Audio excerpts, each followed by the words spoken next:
Hey y'all, I'm sick, but we're gonna get through this. Well, I'm getting over it, but yeah, because I want to talk about something that's really important, and it's something that people don't talk about enough, and that's that you can love art more than anything in life, and life will still find a way to smother that spark. Not because you stopped caring, but because, man, everything around you got too heavy for your brain to lift. And a lot of the artists, man, they hit that point and they know. It's that moment where you look at a blank page and, man, you don't feel anything. No excitement, no curiosity, no dread. It's just static. It's that silence that, man, it can be more frightening than any bad drawing. It can be more frightening than any failed project. And that's kind of what I want to get into today. What that burnout really kind of feels like and how we can climb out of it piece by piece. So, little history on me. I went through a breakup in my marriage in around 2015. Excuse me. And after my divorce, man, burnout hit me harder than I ever expected. I'd been tired before. I'd been frustrated. I'd been stuck.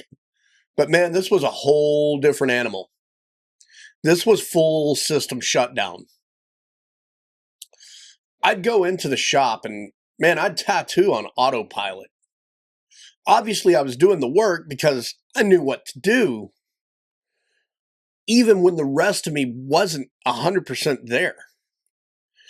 And then I'd get home and I'd sink straight into my couch like gravity had like tripled on me or something. I was chain smoking like it was the only reliable rhythm I had left. Cigarette, documentaries, stare at the ceiling, stare at the wall, repeat.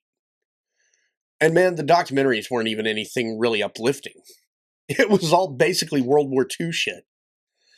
Tanks rolling across terrain, grainy black and white footage, generals talking about troop movements in monotone.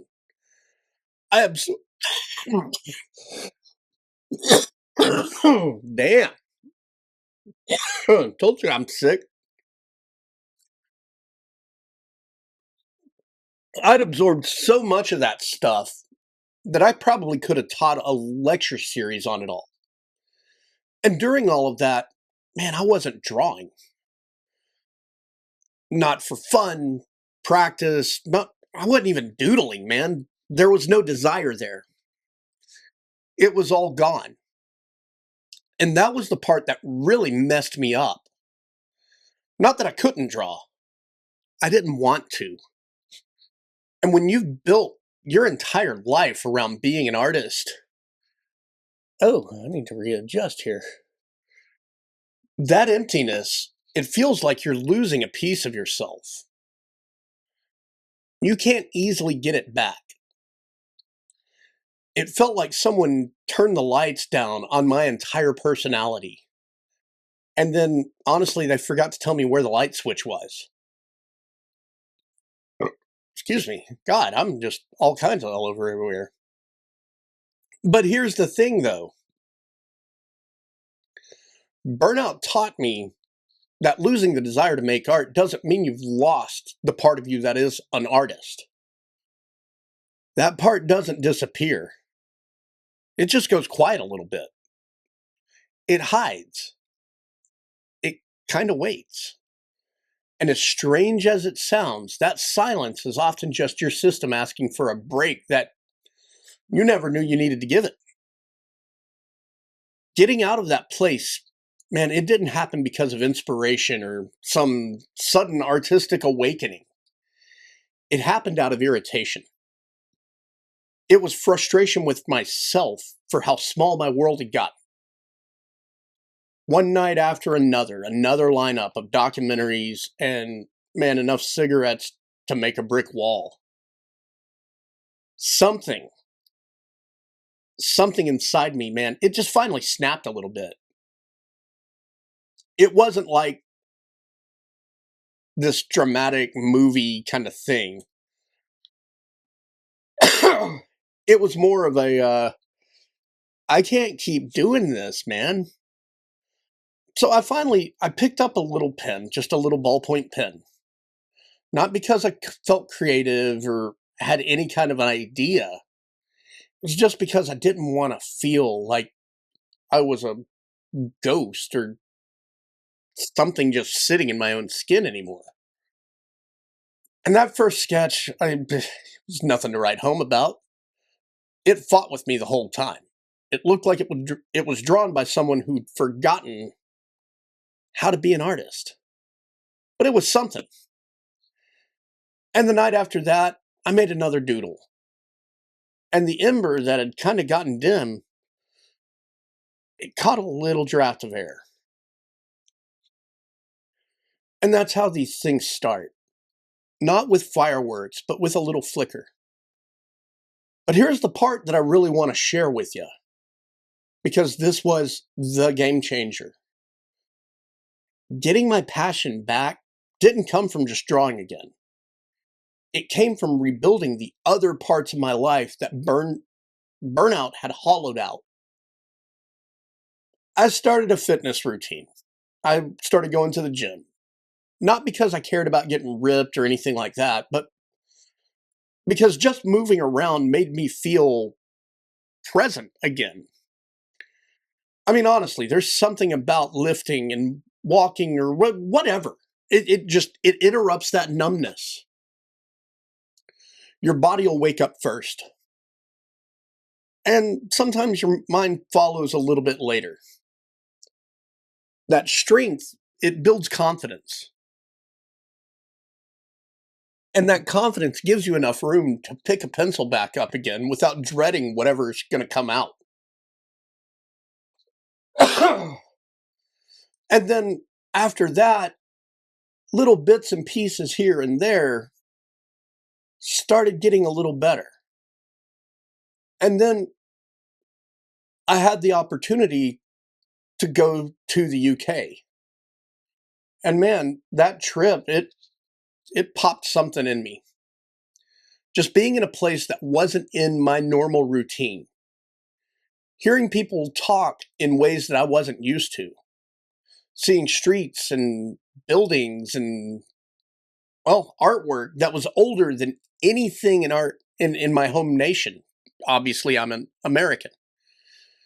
It shifted my brain just enough that it reminded me that the world was bigger than me, bigger than my burnout. Sometimes travel does that. It pulls you out of your own head and drops you somewhere unfamiliar. It's where your senses... Jesus. Sorry, guys. Senses have to reboot.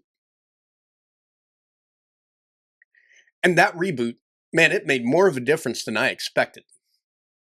Once those things started changing, my body waking up a little bit, my world expanding a bit, my art started to come back too. It wasn't fast, it wasn't magical, and it wasn't with any sort of cinematic flourish. It came back in little bits and pieces. That one sketch that didn't suck as much.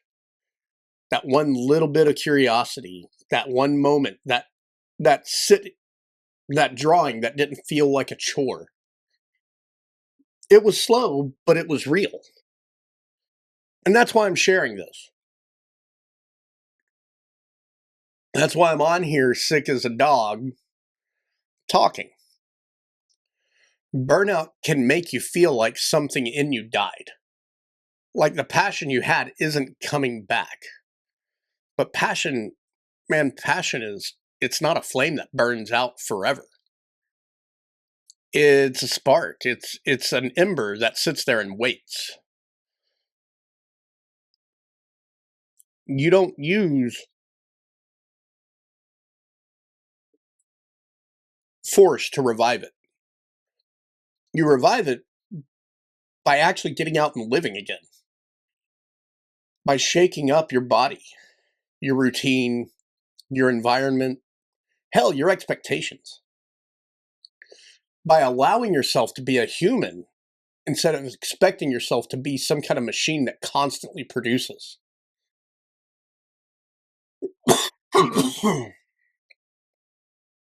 Now, look, if you're in that place right now, that quiet, heavy place where everything feels dull and lifeless, there's nothing wrong with you. You're not lazy. You're not washed up. You're not failing. You're tired. Okay? Believe me, you're tired. And tired people need space. They need movement. They need sunlight, little steps, and a little bit of patience. You get out in the same way that I got out, not in just one big, huge leap, but inch by inch, you give yourself permission to rebuild slowly. You let yourself travel when you can, even if it's just to a different town. Try something physical. Make another ugly drawing, and then another, and then another. And eventually that ember will brighten. It always does.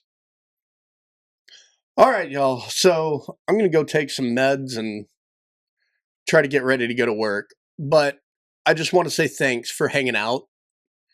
If you want to be a part of my community, get more behind the scenes stuff, all of that, join our Discord.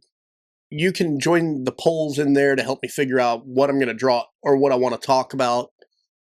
You can connect with a bunch of amazing people.